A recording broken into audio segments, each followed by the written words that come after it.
Sim, Ancapso, e nós vamos falar agora da chegada do Fux na segunda turma do STF, né? Porque tá emocionante o negócio, o pessoal lá não tá bonito não, cara. O Gilmar Mendes se sentiu incomodado, deu as boas-vindas ao Fux, criticando o Fux, dizendo que não, que essa turma é contra a Lava Jato, porque nós destruímos esse negócio da justiça autoritária, coisa e tal.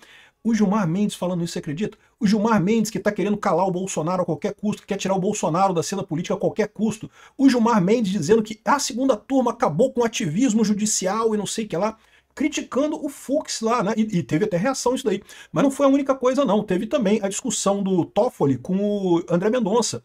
E isso que é a beleza da coisa, né? O Gilmar Mendes falou grosso, o Toffoli falou grosso, mas a verdade é que a segunda turma agora tem maioria de direita, tem maioria, né, centrada na verdade, tem maioria jurídica e não maioria na narrativa esquerdista. Essa notícia foi sugerida por Ninfeta Libertária, Tiesari Modern Man e a Bérnia do Pintor e várias outras pessoas. Obrigado aí ao pessoal que sugeriu notícias lá no nosso site, no visãolibertaria.com, e obrigado a você que está assistindo o nosso vídeo. Se você gosta do nosso conteúdo, por favor, deixe o seu like e se inscreva aqui no canal, né? Então tá aqui, ó. O Fux estreou na segunda turma. O Fux estreia na segunda turma do STF em dia de julgamento do golpe na primeira turma. O golpe, vocês sabem, né? Não tem chance nenhuma. A primeira turma decidiu que vai botar mesmo a reputação deles no jogo para tentar salvar o PSDB. Vão mesmo, né? Insistir em tirar Bolsonaro da vida política a qualquer custo. Tudo indica que é isso que eles estão fazendo. E aí, agora o Fux foi para a segunda turma, né? A segunda turma tem um monte de questionamentos nessa história aqui. E parece que o pessoal está incomodado aqui. Olha o Gilmar Mendes aqui. O Gilmar Mendes chegou no dia e falou: olha só. Vossa Excelência passa a integrar um colegiado cuja identidade jurisdicional foi forjada naquilo que o STF tem de mais sensível, a salvaguarda da liberdade. Caramba, o Gilmar Mendes falando isso, o cara que quer cancelar a liberdade de expressão a todo custo, quer proibir as pessoas de se expressarem na internet a todo custo, né? Gilmar mencionou a decisão proferida pela segunda turma que declarou o ex-juiz Sérgio Moro suspeito nos processos envolvendo o então ex-presidente Lula, ou seja, que matou a Lava Jato, né? Foi a segunda turma que matou a Lava Jato, a verdade é essa. A declaração de suspeição do ex-magistrado Sérgio Moro foi mais do que uma simples correção processual, foi o desnudamento de uma metodologia de subversão do sistema acusatório. O processo contra o Lula, que foi um processo que seguiu todo o devido processo legal, que levou 6 anos de investigação, que teve inúmeras delações premiadas, pessoas que devolveram dinheiro para o Estado, devolveram coisas de roubo para o Estado, um monte de provas e tudo mais.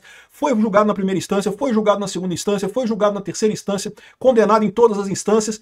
E, no entanto, diz o Gilmar Mendes que isso foi uma subversão do sistema acusatório. Porque o sistema acusatório que o Gilmar Mendes gosta agora é o do Alexandre de Moraes. Xandão vai lá e manda prender mesmo, prende, arrebenta, não quer nem saber. Processo que dura 6 meses, começou a denúncia do Bolsonaro em dezembro do ano passado, agora já está condenado, já vai pra cadeia, não sei o que lá, e não tem negócio de... Não tem essas coisas de direito à ampla defesa, contraditório, isso é besteira, isso aí não precisa. Esse é o sistema acusatório do Gilmar Mendes, né?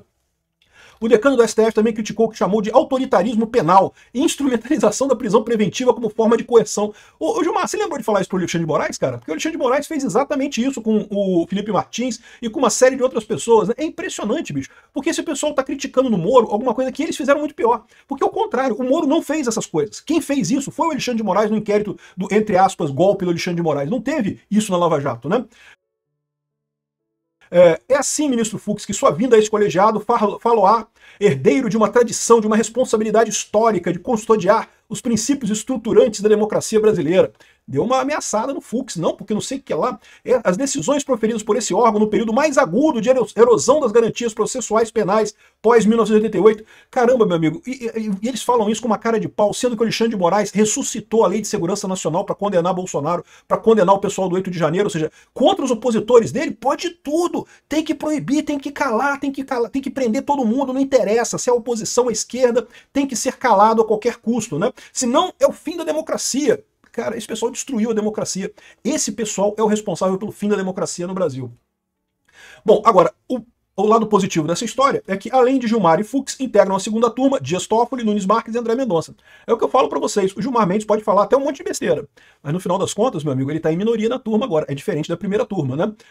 Aqui, ó. Luiz Fux, segunda turma resistiu ao autoritarismo da Lava Jato, diz Gilmar Mendes e fala de boas-vindas a Fux. Sendo que ele o Gilmar Mendes especificamente, ajudou pra caramba o autoritarismo do Alexandre de Moraes, né? A perseguição aberta a Bolsonaro sem nenhuma lógica, sem nenhuma prova, sem nenhuma evidência de nada. Nem questão de prova, é questão de lógica. Essa acusação do Bolsonaro, que o Bolsonaro deu um golpe no 8 de janeiro. Caramba, onde é que tiraram isso? Onde é que tem golpe no 8 de janeiro, cara? O cara, 8 dias antes, era o presidente da República, dava ordem pro exército. Se ele, por hipótese, quisesse dar um golpe, dava ordem pro comandante do exército para fazer isso. Ah, não, mas ele deixou para dar no dia 8 de janeiro, quebrar as coisas, não sei o que lá. Olha o absurdo, cara. Aqui, ó. E as alfinetadas do Gilmar Mendes no Fux repercutiram mal no STF, né? O presidente da segunda turma disse que o colegiado resistiu ao autoritarismo penal, como que dizendo que o Fux não é bem-vindo na segunda turma por conta de que o Fux tem uma posição favorável à Lava Jato. O Fux está correto. O Fux, ao contrário do Gilmar Mendes, desse pessoal todo, foi juiz de carreira, juiz penal de carreira, né? E, enfim, e aqui, ó, não é uma boa forma de receber alguém. Um ministro classificou a fala de Gilmar Mendes como agressiva e outro acrescentou que não é uma boa forma de receber alguém, né? E eu concordo plenamente com esses dois aqui. E aqui que vai a minha dica. Não se sabe quem são esses dois. É possível que seja o André Mendonça e o Cássio Nunes. E nessa situação, a gente tem a situação exatamente que eu falo para vocês, o positivo dessa história. Os dois vão estar junto com o Fux na segunda turma. A segunda turma tende a ter posições mais centradas agora, né? O Globo tá falando aqui, ó. Fux estreia na segunda turma com casos sobre igualdade de gênero e dúvidas sobre recurso de Bolsonaro. Eu fiz aqui um vídeo falando sobre a possibilidade do recurso, né, da revisão criminal do Bolsonaro, que poderia ser distribuída para a segunda turma, e na segunda turma, se for julgada na segunda turma, existe a chance de você ter uma revisão criminal ali, você pode ser aceita essa revisão criminal. Vai acontecer isso? A gente não sabe, porque pela regra deveria acontecer isso. Pela regra, a revisão criminal deveria ser julgada pela segunda turma. E se for julgada pela segunda turma, tem 3 votos a favor e 2 contra. O Bolsonaro estaria livre. Muito rápido isso. Vocês sabem como é que funciona o STF agora, né? Não tem mais regra nenhuma, não tem mais lei nenhuma. Tudo que decide é o Alexandre de Moraes. Então a gente não sabe o que vai acontecer nessa história toda no final das contas, né? Aqui, ó, o ministro Fux estreia nessa terça-feira como integrante da segunda turma, em meio à expectativa sobre o destino de casos relatados por ele como recurso de Jair Bolsonaro. Bom, o recurso de Jair Bolsonaro, que o tornou inelegível em 2023. Esse é um outro ponto também. O recurso da inelegibilidade do Jair Bolsonaro em 2023 está com o Fux. Significa que esse recurso, em tese, seria julgado pela segunda turma. E se for julgado pela segunda turma, você pode ter maioria para absolver o Bolsonaro, né? Ou seja, para tornar ele elegível de novo ano que vem. É verdade que o Bolsonaro, em tese, esse caso agora já não faz mais diferença. Por quê? Porque, em tese, o Bolsonaro já está condenado por um crime, né? Ele não cometeu crime nenhum, mas condenaram ele por um crime inventado na cabeça do Alexandre de Moraes. Então, pela lei da ficha limpa, ele não poderia concorrer ano que vem de qualquer forma. Na verdade, não poderia concorrer meio que nunca mais, né? Porque ele vai ter, são 27 anos de cadeia, então, em tese, ele vai estar com 90 anos de idade quando acabar essa punição dele, né? Eu não acredito que isso vai acontecer, eu já falei para vocês, isso vai ser revertido muito rápido. Mas ano que vem existe a possibilidade mesmo dele não conseguir concorrer, né? Então, aqui, ó, Gilmar e Fux têm um histórico de embates públicos e divergências, especialmente em temas ligados ao Lava Jato e à atuação do Ministério Público. Por quê? Porque o Gilmar Mendes é um político, o Fux é um jurista. No caso da Lava Jato, ainda há ações remanescentes na corte, como o caso da construtora Queiroz Galvão e a decisão que anulou os atos da Lava Jato contra o Palocci, confirmada pela segunda turma.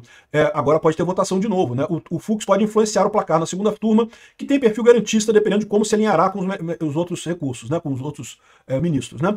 A ida de Fux para a segunda turma também gera incerteza sobre o destino de um caso envolvendo o Jair Bolsonaro. O ministro é relator do recurso de Bolsonaro sobre a decisão do TSE, que o tornou inelegível por causa da reunião do Palácio do Alvorada. Uma coisa absurda que não tem lógica nenhuma, né? A primeira, na avaliação de auxiliares do Supremo, a primeira turma será o local de decisão sobre o tema, que já foi estabelecida a competência do colegiado. Não sei não, tá? Porque em tese não foi julgado nada ainda. Então isso deveria ir para a segunda turma, deve seguir com o juiz. Eles estão preocupados com isso, eles não querem isso. Por que esse pessoal não quer isso? Me responde. Porque para pensar, se o Bolsonaro já está proibido de concorrer por conta da lei da ficha limpa, por que eles se importam com isso aí? É porque eles sabem que nada disso vai ficar, entendeu? Nada disso tem chance de realmente acontecer, né?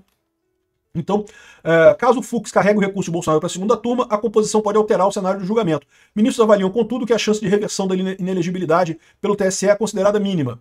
Não sei, vamos ver como é que vai ser. E ainda tem a questão do recurso da revisão criminal, né? Aqui, ó.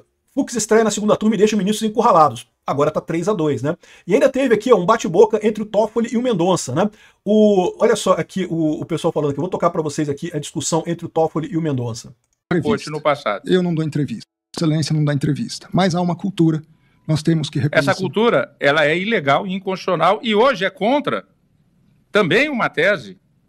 Até porque quando houve essa proposição de ação, não tinha a tese da 940. Assim como não tinha a tese do juiz de garantias, que hoje... Vocês repararam que os dois estão concordando, o André Mendonça e o Fux, e o Toffoli, que juízes não podem dar entrevista para jornais, né? E estão fazendo isso na frente do Gilmar Mendes, que 3 vezes por dia dá entrevista para Globo, né? 3 vezes por dia ele acorda, de manhã cedo dá uma ligadinha para Mônica Bergamo, dá uma entrevistazinha, meio-dia ele na hora do almoço ele dá uma outra entrevista para Record, no final do dia ele dá uma entrevista para o Estadão e para Folha, né? Na frente do Gilmar Mendes estão fazendo isso, hein? O próprio STF decidiu para aplicar a tese do 940 nesse caso, com a devida vênia.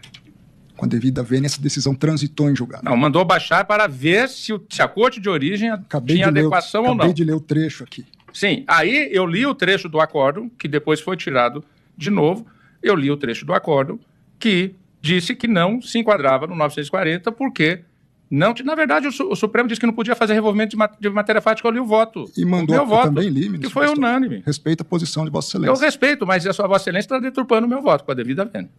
Ou seja, o André Mendonça teve que explicar pro Toffoli qual que era o voto dele, não sei o que lá, e o Toffoli, não, você está deturpando o meu voto. Não, é o que está escrito aqui, pô, é o que está escrito aqui no seu voto. E o Toffoli não se deu por satisfeito. Vai ser divertida a segunda turma, tá? Eu acho que a gente tem possibilidade de coisas divertidas por lá.